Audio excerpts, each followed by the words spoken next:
皆さんこんにちは、ナオトです。僕は漫画は単行本派で雑誌は買わないんですが、今回初めてジャンプを買ってみました。なので今回は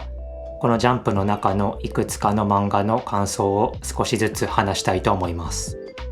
皆さんも下のリンク先で試し読みができますので、ぜひ見てみてください。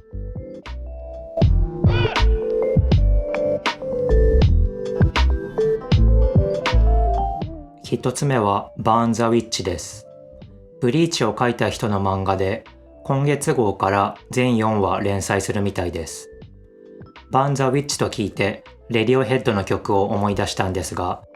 レディオヘッドとは違ってすごいポップなストーリーでした。今月号では、女の子2人がドラゴンと戦っていました。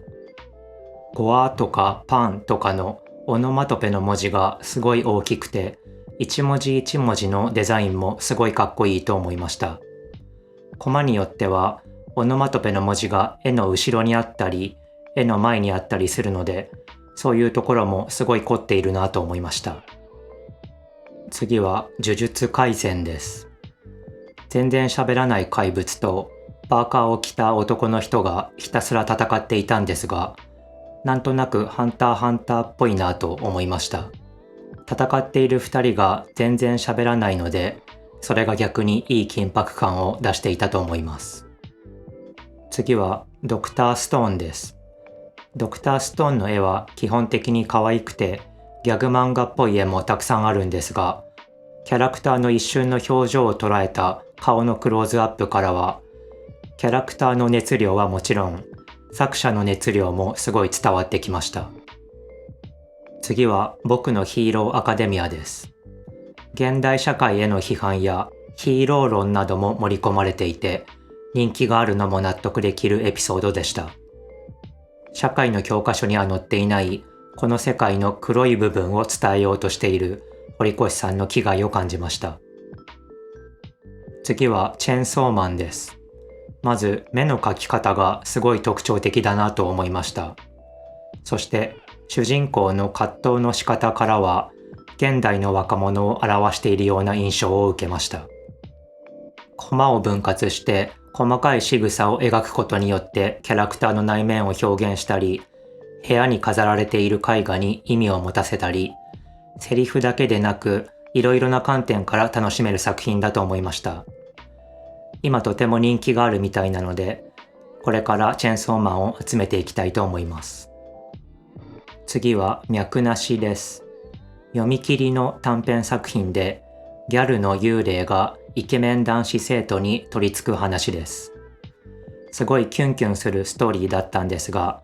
絵のスタイルが可愛すぎて、キャラクターにあんまりドキドキできなかったのが個人的に残念でした。次はタイムパラドックスゴーストライターです。バクマンとコクコクが合体したようなエピソードで、主人公が止まった時間の中で30年以上ひたすら漫画を描いていました。いろいろと突っ込みどころはあったんですが、今週のジャンプの中で一番次週の展開が気になる漫画でした。ジャンプ全体の感想なんですが、やっぱりバトル漫画がすごい多いなと思いました。ギャグ漫画も思ったより多くてびっくりしました。その中でもチェーンソーマンは異彩を放っていたと思います。今週号のチェーンソーマンは多分重要なエピソードだったので、先に読んでしまったことを若干後悔しています。これからチェーンソーマンを集めていこうと思います。そしてアンケートとグッズプレゼントの応募はがきがあったので、アンケートを書いて応募しました。面白かった漫画は1位チェーンソーマン、2位タイムパラドックスゴーストライター、3位僕のヒーローアカデミアにしました。ちなみにプレゼントは絶対当たらないと思いますが、スイッチを選びました。これからも時々いろいろな漫画雑誌を買って、その中の漫画の感想を言ったり、雑誌全体の印象を話したいと思います。少女漫画雑誌もいつか買いたいと思います。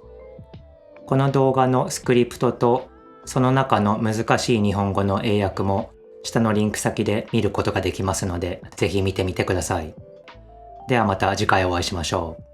じゃあねー。